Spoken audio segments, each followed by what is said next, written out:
राज ठाकरे महायुतीत आल्यानंतर आम्हाला अजून काही मिळणार नाही असं वक्तव्य रामदास आठवलेंनी केलंय। मनसेने महायुतीत येऊ नये रामदास आठवलेंनी राज ठाकरेंना हे आवाहन केलंय। तर राज ठाकरे हे चांगल्यांना न सुटणारं कोड असल्याचं नांदगावकरांनी म्हटलंय। अनेकांना राज ठाकरेंची धास्ती, नांदगावकर यांनी ही प्रतिक्रिया दिली आहे। ठाकरे आमचे चांगले मित्रच आहेत, ते महाराष्ट्रातले अत्यंत नामवंत असे नेते आहेत। त्याला महायुतीमध्ये घ्यावं अशी काहीतरी चर्चा, अजून काही तशी चर्चा नाही, पण त्यांना काय महायुतीमध्ये घेऊन काय फारसा फायदा होणार नाही आहे। त्यामुळं त्यांना महायुतीमध्ये घेऊ नये असं आपलं मत आहे। आणि तारखे असताना त्यांची काही आवश्यकता नाही आहे आणि आम्हाला आत्ताच काही मिळत नाही, पुन्हा ते आल्यानंतर अजिबात काही मिळत।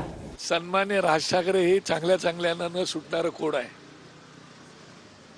आणि त्यामुळे बऱ्याच लोकांना अशी धास्ती वाटते की राज ठाकरे जर स्वतः ह्याच्यात सहभागी झाले तर आमचं काय होणार।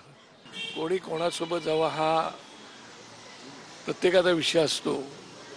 आम्ही आमचं कधीही राजकीय फायद्या तोट्याचा विचार न करता आमची भूमिका मांडलेली आहे आणि त्यामुळे कोणासोबत राहिलो काय आणि नाही राहिलो काय, आम्ही आमचं कर्तव्य करत